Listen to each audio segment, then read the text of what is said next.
And welcome back to Painting with Angelique. Right now we're doing Canadian landscapes. This one is of a field of flowers. I believe it's Canadian. I'm not 100% sure, but I really loved the picture of this. So in this one you will see that I put lines. Those are my grid lines that I use to transfer the image onto my watercolor paper. So what I do is I copy the grid lines or draw my grid lines, and then I do my drawing. You can see in this first still that I did, this video is going to be stills again because I didn't do a video of this, just kind of forgot, but I did take pictures of my process. I did my drawings, then I erased my lines, right? But you can see on the edges that the lines are still there, like little indications of lines, and I started copying my image. This one took me a couple of weeks to do because I was doing it off and on.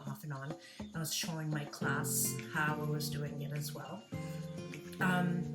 There's one thing that I noticed, that the original photo, is missing a stem of the big flower that's there off to the kind of left-hand side. So I remember my son, he looked at it, he's like, "Where's the stem for that?" I'm like, "Oh, I know, it's missing."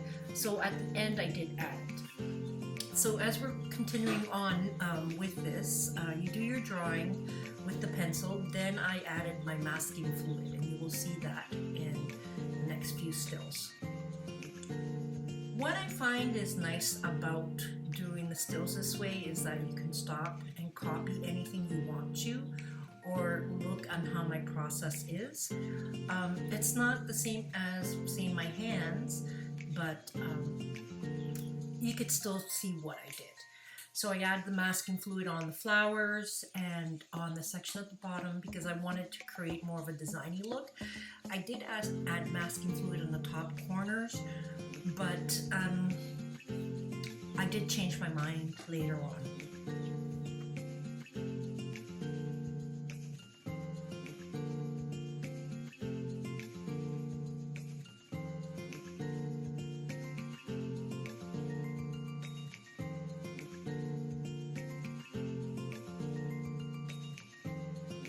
So here you see in this still that I added lots of color.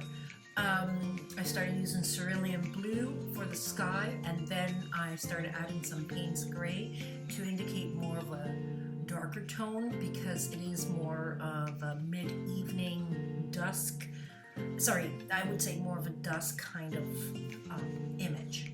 And I added the yellow-green in the whole foliage area.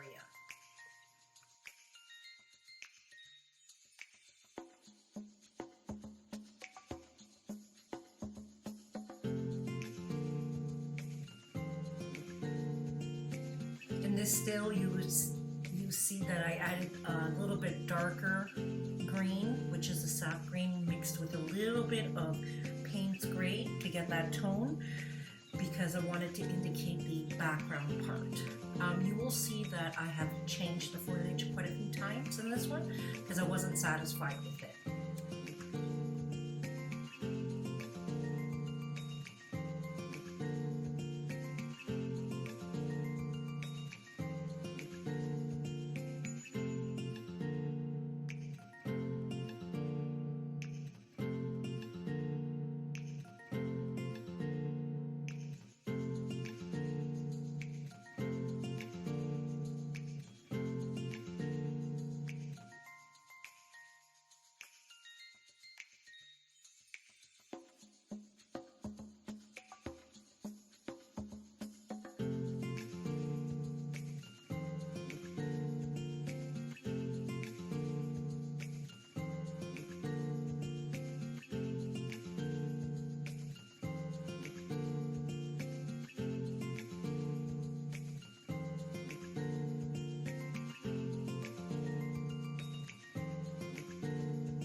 So here I am concentrating on the light section, so I added more orange in the yellowy area part of the sky, and the sun is blotted with masking fluid, and I'm trying to keep that white as possible.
So here I added some masking fluid in certain sections where I want to keep some of the flowers red in the field. I did already paint it green, but because I'm going to be working on the foliage, I wanted to keep it as clean as possible. So that's why I added the masking fluid.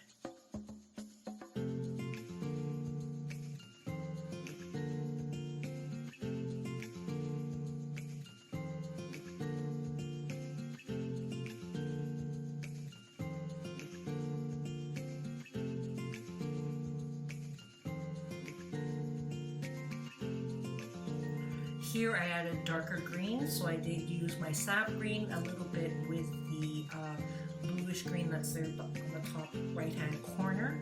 It's called Viridian green, so I mix it together to get that tone.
So I am working on the background right now on these last two stills. You see that I have to darken it because when the light hits something from the back, it actually darkens the image itself.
So I'm starting to remove some of the masking fluid in the clouds, and this is where I changed my mind on the top right hand corner.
As you can see, I completely changed my mind. I wanted to have that top hand corner. I wanted to add more color to it and include the cloud that I had there. but I'm still keeping the bottom part the way it is, and you'll see what I'll do in the future with that. I'm starting to add the colors to the clouds. The clouds are highly have yellow in it and have gray, and as I continue on, you'll see how I darken it.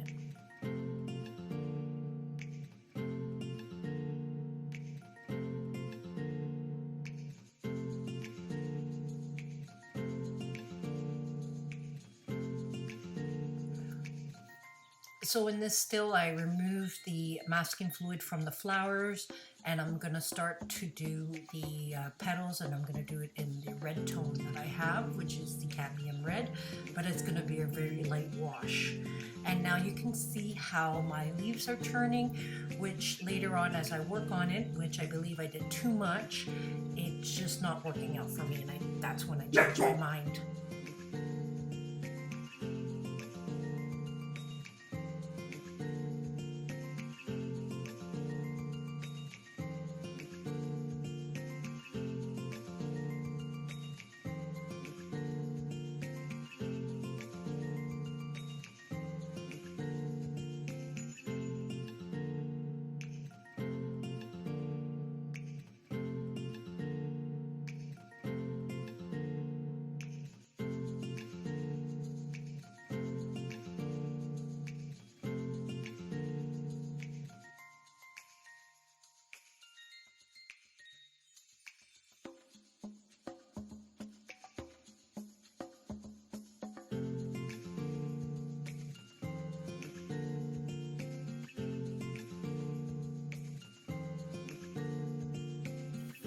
So I'm adding some of the darker red tones because I need to indicate to myself where the darker red tones are, so I know where to add the mid-tones when I'm watercoloring it.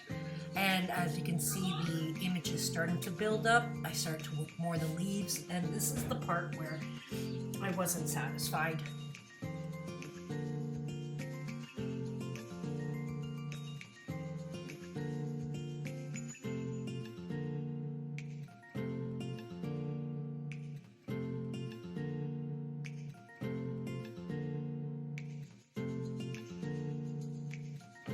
As I'm building up the flowers, the colors in the flowers, I noticed that the leaves are a little, not too green, but too much green. Needs to have more tones in it. I started doing that in the center flower. You can see there, sorry, center green area where the leaves are. But you will see further on that I started using some watercolor pencil crayon that I have to give it a little bit more oomph.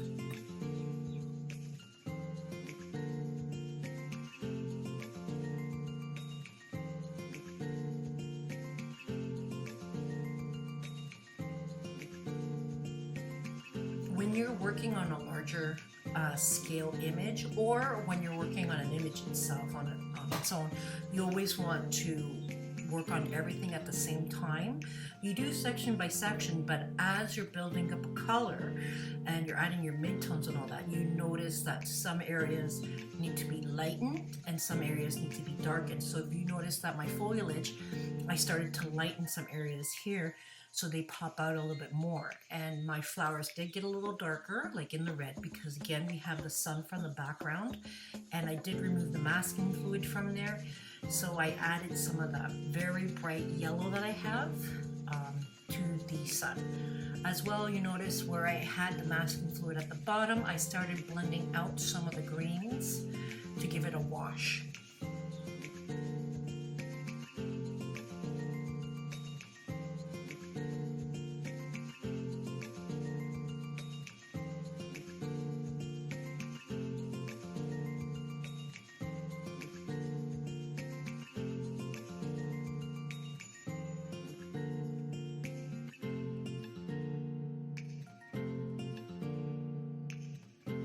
Now in the greenery area where the leaves are, when I was using the watercolor pencil crayons, I added some red in the darker green areas and orange in some other green areas. And the reason why, it's because the contrasting color of the two, because they're mostly complementary color, it creates more of a darker tone, because I really don't have a dark Payne's gray in the pencil crayon. So doing that will help to create more of a line or the shadow that creates the form of the leaf.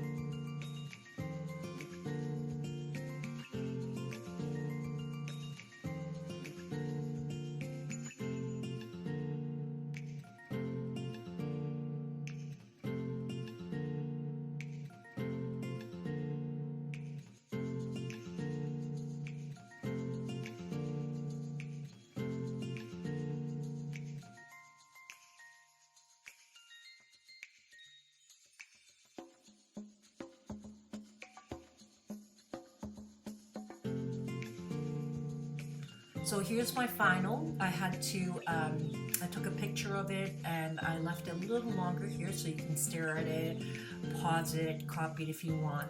I really liked it. I really enjoyed it. I did add the stem there to the main flower, as you can see it. And do I super love it? No, but it's there. It's okay. I think there's other things I could have done to the leaves that will improve the image. But otherwise, I had a lot of fun doing it and I did learn a lot. So I hope you try this out, and if you do, please comment below. If you have any questions, comment below, like and subscribe, and I'll see you on the next one. Bye.